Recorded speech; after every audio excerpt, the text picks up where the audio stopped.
Bom, seu nome e sua profissão, por favor? Eu sou servidor judiciário federal, Gilberto. É. Bom, o que você veio fazer aqui hoje, Gilberto? O que você defende exatamente? Olha, eu vim aqui manifestar a favor da democracia. Em primeiro lugar é isso. Esse governo que está aí é um governo golpista. Nós não elegemos esse projeto de governo. Eu votei na Dilma, votei no projeto de governo do PT, que já estava vindo com o governo do Lula e no primeiro mandato da Dilma. Tinha falhas a serem corrigidas, sim, né? Mas é o projeto de governo que eu votei nele, acredito nele. Por isso que eu estou aqui. O que você diz para as pessoas que dizem que quem votou na Dilma votou no Temer também? Olha, eu digo o seguinte, que no Brasil, a pluralidade partidária que temos no Brasil, não é possível governar sem fazer uma aliança, né? Então, é a aliança que foi possível ser feita para que houvesse uma continuidade do governo do PT. Então, não tinha como fazer um governo só com o PT, só com o partido. Não tem jeito. No Brasil, isso é impossível, no nosso momento histórico, na nossa organização partidária atual. Bom, você está com uma faixa volta querida, né? Então, você não é a favor de novas eleições para presidente nesse momento? Olha, eu até sou a favor de novas eleições, de se antecipar as eleições, mas esse processo de novas eleições executados por um governo legítimo. E o governo legítimo hoje para fazer isso, eu considero que seja o governo Dilma. Então, a volta da Dilma garantiria uma legitimidade para fazer um plebiscito para que sejam convocadas novas eleições. Que avaliação que você faz, de modo geral, dos primeiros meses do governo Temer? Olha, o governo Temer é um governo entreguista. Essa questão do pré-sal é um governo de joelhos, está colocando o Brasil novamente fora de um eixo de cooperação com os países da América Latina, com os países pobres da África, e nós temos só perdas com esse governo, sabe? É um governo desastroso, tanto do ponto de vista interno, da política interna social, quanto da política externa. O Brasil, com o governo golpista do Temer, ele está ficando cada vez mais de joelhos frente ao FMI. E a gente já estava livre dessa dependência. Bom, o que você acha sobre o ministério que foi formado pelo Michel Temer nesse momento? É um governo formado exclusivamente por homens brancos, né? É um governo machista.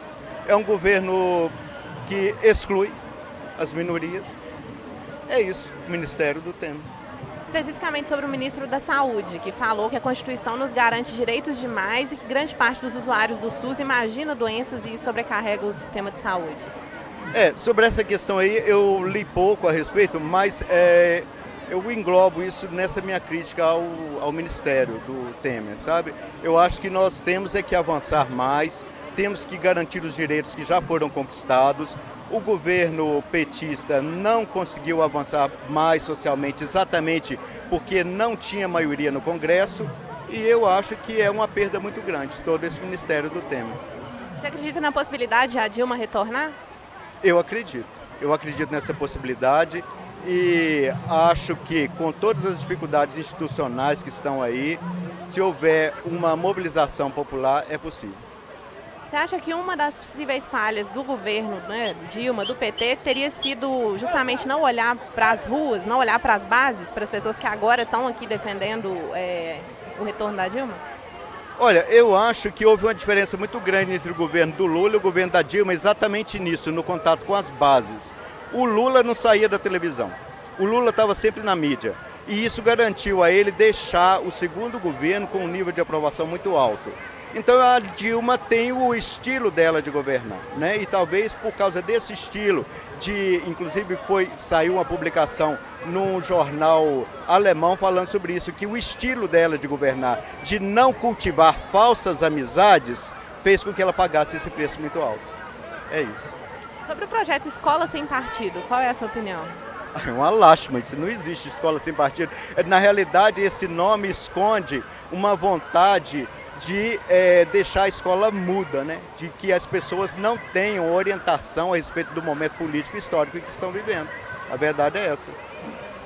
Você acha então que é impossível uma escola ideologicamente neutra? Não, a questão não é ser ou não ser ideologicamente neutra. A questão é se a ideologia é inclusiva ou se é excludente. Qual é a ideologia que a escola deve passar? Uma ideologia inclusiva, que vai incluir as minorias, não é? Que vai dar condições para o surdo, que vai dar condições para o cego, que vai também ver os direitos das minorias, dos homossexuais, dos negros, das mulheres. É isso. Então você acha que é isso tudo que o senhor acabou de falar, essa questão de inclusão de minorias, é isso que os defensores do Escola Sem Partido consideram doutrinação? Que é isso que eles chamam de doutrinação? Porque a bandeira da esquerda é a inclusão social, a bandeira da direita é a exclusão. Então é por isso que eu acho que quando a direita defende uma escola sem partido, na realidade a direita está defendendo a exclusão social. E sobre a denúncia do Lula na ONU, né? E no dia seguinte ele virou réu por tentativa de obstrução da Lava Jato, supostamente. Qual a opinião do senhor sobre esse processo? Olha, essa Lava Jato, a forma como ela tem sido conduzida e com o apoio da mídia golpista também, tem provado que há vários pesos e várias medidas. Então, quando se trata da direita e das mazelas da direita, a Lava Jato é ineficaz. Quando se trata da esquerda, quando se trata do Lula principalmente, então Moro vai em cima e a Lava Jato funciona como nunca, né? Eu acho que tem que ser apurado todas as falhas. Se Lula cometeu crime, agora prova primeiro, né? Tem que haver uma prova para que haja uma penalização. Então não dá simplesmente para vamos prender o Lula porque tem que prender o Lula. Não é simplesmente assim, né? É preciso que as coisas sejam apuradas, verificadas e sem toda essa alegoria da mídia e tudo isso. Então vamos respeitar o devido processo legal. Você acha que isso pode ser uma tentativa de impedir uma candidatura do Lula em 2018? Ah, certamente. Certamente, porque com todo esse golpe houve uma revalorização, né, da figura do Lula. Eu até lamento que a esquerda não tenha uma outra liderança capaz de aglutinar votos como o Lula tem, né? Mas, com certeza, a direita tem medo de que o Lula volte. É isso que eu considero.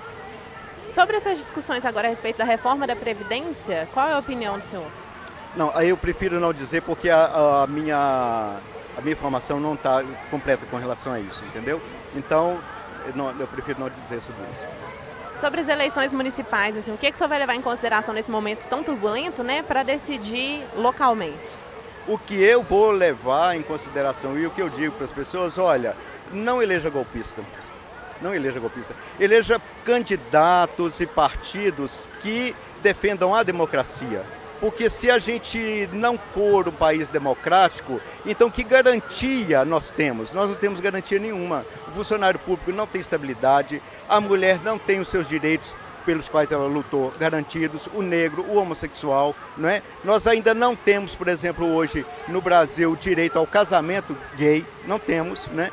Porque isso que é feito é garantido pelo judiciário, não pelo legislativo. Então nós temos que avançar socialmente e temos que garantir a existência da democracia. Vamos fazer isso nas eleições municipais.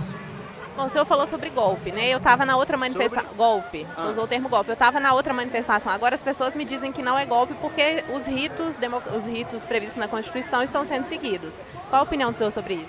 Olha, o rito por si só, sendo ele vazio, não garante. Eu trabalho no judiciário há 25 anos e vejo isso, decisões terríveis, né, dentro do judiciário, respeitando ritos. Os prazos são respeitados, o número de testemunhas respeitado, tudo é respeitado, todo aquele ritual de audiências, julgamentos, sentenças, recursos e tal. Mas isso não é garantia de que os direitos das pessoas são respeitados, entendeu? Então é preciso haver um conteúdo. Se não houver culpa, se não houver crime, é golpe, por mais que respeite ritos. Eu esse povo de porrada!